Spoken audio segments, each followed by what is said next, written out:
Lewandowski, hein? O Lewandowski, ministro do Supremo.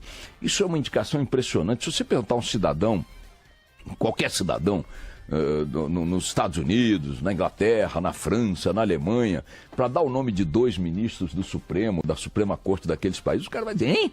Pra quê? Por quê? What? The book is on the table? Quer saber? Por que ele tem que saber o nome de ministros do Supremo Tribunal Federal? O brasileiro hoje sabe.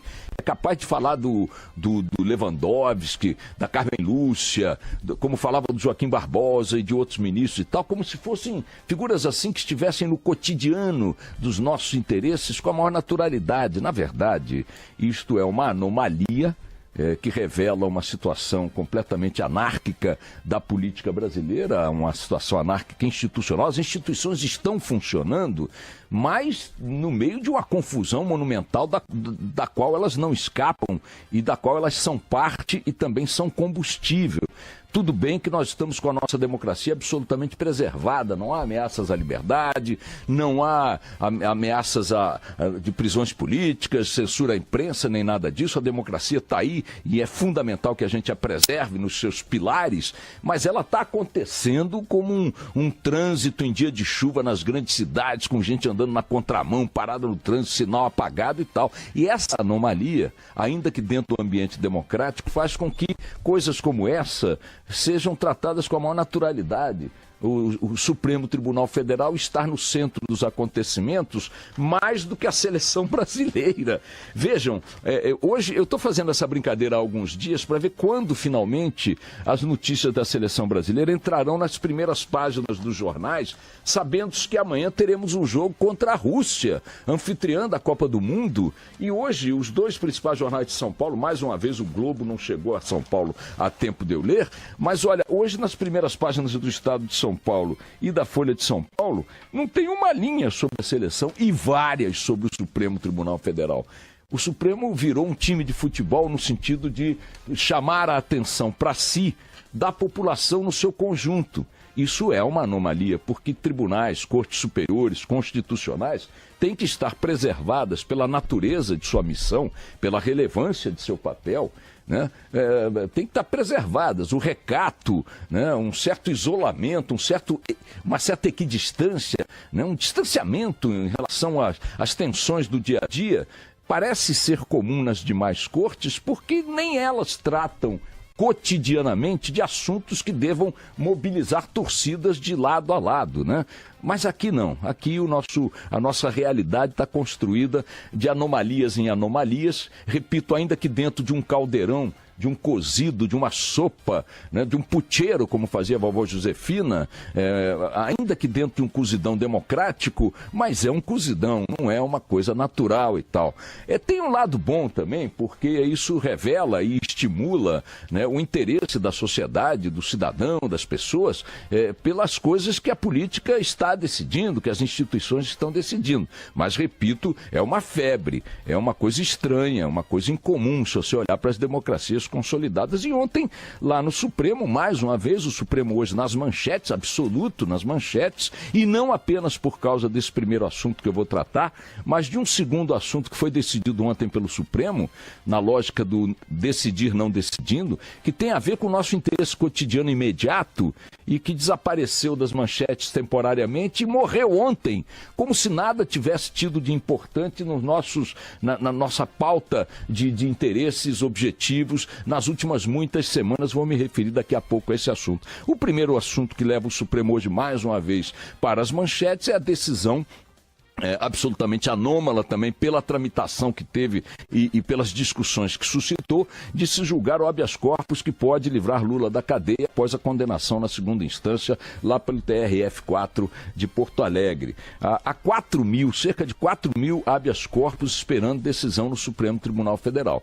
Mas as pressões políticas, a dimensão do personagem, o fato de estarmos num ano eleitoral, as alianças que esse personagem e suas forças aliadas têm no mundo jurídico, os grandes escritóriozões de advocacia, porque tem gente achando que tem esses grandes escritóriozões de advocacia engajados na liberdade do Lula, não, estão engajados na possibilidade de garantir a liberdade dos seus clientes, que são muitos outros além do próprio Lula. Hoje tem nos jornais que se a decisão for de não aplicar o cumprimento da pena ao Lula no habeas corpus que será julgado hoje, só na Lava Jato tem 11 condenados em segunda instância, esperando que isso aconteça para, como disse a colunista Eliane Cantanhede, no estado de São Paulo, estabeleçam o céu como limite. Então tem 11 condenados da Lava Jato que serão, por extensão, beneficiados, em tese, o mesmo valor que vier a ser aplicado ao Lula, seja ele a condenação, ou a libertação, ou prejudicados caso a decisão do Supremo seja por não conceder o habeas corpus. Porque também tem esse detalhe. Estamos todos discutindo que a coisa foi para julgamento. Mas a coisa ir para julgamento não significa que o Supremo vai dar o habeas corpus ao Lula. Isso pode ser um tiro no pé da defesa do Lula. Atenção, o mérito geral, a ação direta de constitucionalidade, tal que pode estabelecer no julgamento lá da revisão daquela decisão de 2016, não é o que vai ser julgado hoje. O assunto é da mesma natureza. Pode um réu condenado em segunda instância, deve ele começar a cumprir sentença ou não? Muitos já estão cumprindo com base nesse instituto. Muitos estão esperando que esse instituto seja derrubado para pedir extensão do benefício a eles, dentre os quais 11 condenados na Lava Jato. Tem executivo, tem doleiro, tem político. Dentre os políticos, por exemplo, estão condenados em segunda instância, que poderão, em tese, reivindicar o mesmo benefício, por exemplo, está Eduardo Cunha, João Vacari Neto, Pedro Correia. Alguns beneficiados já com prisão domiciliar, mas com condenação em segunda instância, se livrariam até da prisão domiciliar, né? Então tem um monte, e fora do mundo político, está cheio de condenado por crime comum em segunda instância também. Repito, há 4.000 habeas corpus esperando julgamento no Supremo Tribunal Federal. O do Lula, nem todos dizem respeito a esse assunto de segunda instância, mas muitos dizem. E o Lula, a decisão relativa ao Lula, vai produzir uma referência, um parâmetro, não uma jurisprudência, porque será necessário julgar lá a decisão de 2016, mas o cara vai dizer, de acordo com o processo tal, número tal, que beneficiou o senhor Luiz Inácio Lula da Silva, eu quero a extensão do benefício para o meu cliente. Então, é uma decisão gravíssima sob este aspecto da sua repercussão geral.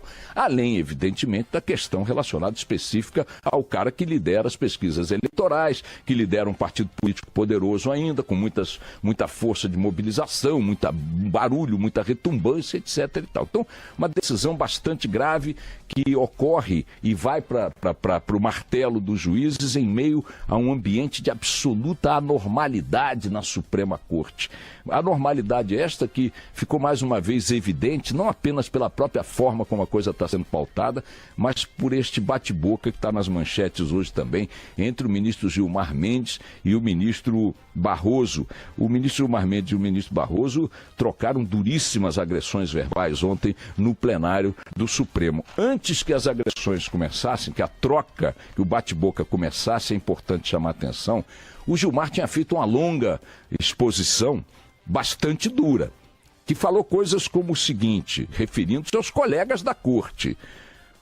Essa ideia do acho que é o direito achado na rua. Eu acho o que eu quiser. Acha na Constituição. Eu sou iluminado. Depois, agora vou dar uma de esperto, referindo-se a ministros, hein? Agora vou dar uma de esperto e vou conseguir a decisão do aborto. Decisão do aborto que foi prolatada pelo Barroso, que até então estava ali na dele, esperando. Eu estou com a palavra e continuo, disse ele já depois da discussão. Antes de começar o bate-boca com o Barroso, de ser atacado pelo Barroso, o Gilmar tinha feito esse ataque genérico, sem citar nomes aos demais ministros, mas o endereço era o próprio Barroso, na questão do aborto, e na sequência criticou a própria ministra Carmen Lúcia, criticou o tribunal, criticou os colegas e tal. Quando o Barroso pegou a palavra, ele aí foi com os 2 pés no peito de Gilmar Mendes. Me deixe de fora desse seu mau sentimento, Gilmar. Vossa Excelência é uma desonra para nós. O senhor é uma mistura do mal com o atraso e pitadas de psicopatia. Tem maluco no Supremo. Sugere-se trocar as togas por camisas de força. Vossa Excelência desmoraliza o tribunal. É muito penoso para nós termos de conviver com Vossa Excelência. Está sempre atrás de algum interesse que não é o da justiça. A isso se agrega coisas que os ministros falam fora do ar, fora dos holofotes. Um deles falou para mim pessoalmente. Eu comentei essa nota na coluna da Isto É, era uma conversa em off, mas eu dei sem citar seu nome. Ele disse: qualquer dia eu vou dar um cacete no Gilmar. Uma coisa nesse nível entre ministro do Supremo. Qualquer dia eu perco a cabeça e dou um cacete. Esse é o ambiente que está dentro do Supremo Tribunal Federal. Me surpreendem duas coisas. A primeira é que o Gilmar, sem entrar no mérito da discussão de ontem ou de qualquer outra, se ele está com razão ou não, na minha opinião, não está, mas não quero entrar nesse mérito. O fato é que o Gilmar é o bate-boca de plantão do Supremo Tribunal Federal. Ele bateu boca já, além do Barroso ontem, com Luiz Fux, com Lewandowski, com Fachin, em níveis diferentes de agressividade, mas discussões que tomaram espaço nos jornais no dia seguinte.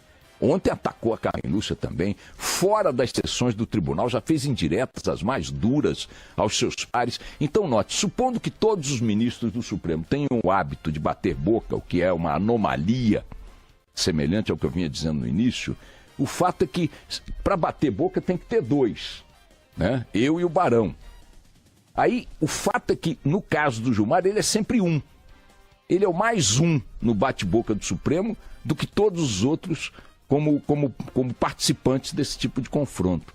E para concluir esse caso, virar essa página, o curioso é o seguinte, é que eles se xingam chamando de Sua Excelência.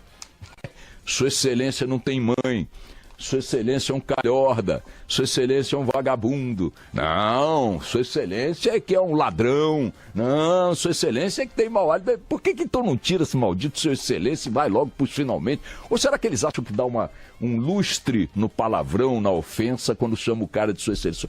Sua Excelência Eduardo Barão, o senhor não vale nada. Sua Excelência Boechat. Sua mãe, Sua Excelência, sua mãe e tal, e por aí vai. Mas enfim, Sua Excelência para cá, Sua Excelência para lá.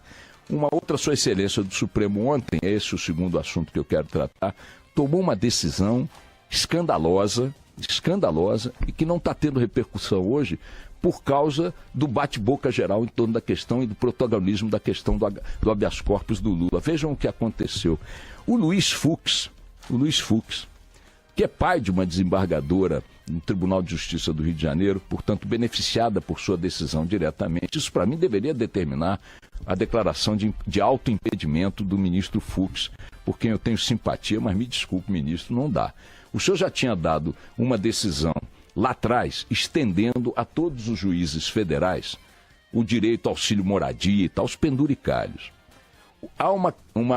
Havia uma decisão do Supremo pautada para julgar esse assunto com repercussão geral, diante da pressão popular, do escândalo e do custo que essas mordomias adicionais pagas aos juízes federais impõem à sociedade. Um escândalo. E aí ontem, e repito, sem nenhuma repercussão de maior expressão hoje na imprensa, o ministro Luiz Fux suspendeu o julgamento que o Supremo faria para decidir se o auxílio moradia deve ou não deve continuar sendo pago. Ocorreria hoje esse julgamento. O Fux suspendeu. Ponto. Acabou. Ele acatou um pedido da Associação dos Magistrados, ora de quem mais seria, para que o processo fosse submetido a uma Câmara de Conciliação vinculada à Advocacia Geral da União. Resultado prático disso aqui, minha gente, o processo pode durar meses, leio na Folha, prolongando os benefícios.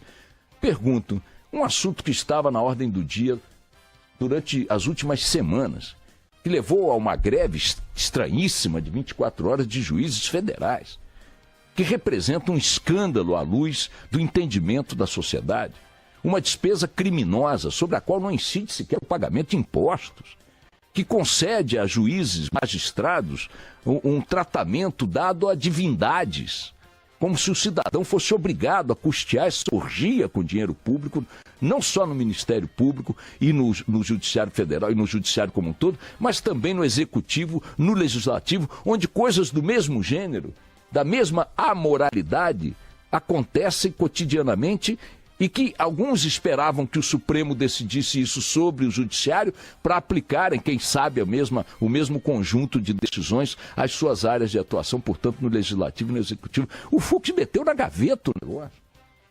Vocês lembram das discussões dos últimos dias que todos tivemos em todo esse tempo? Pois é, morreu.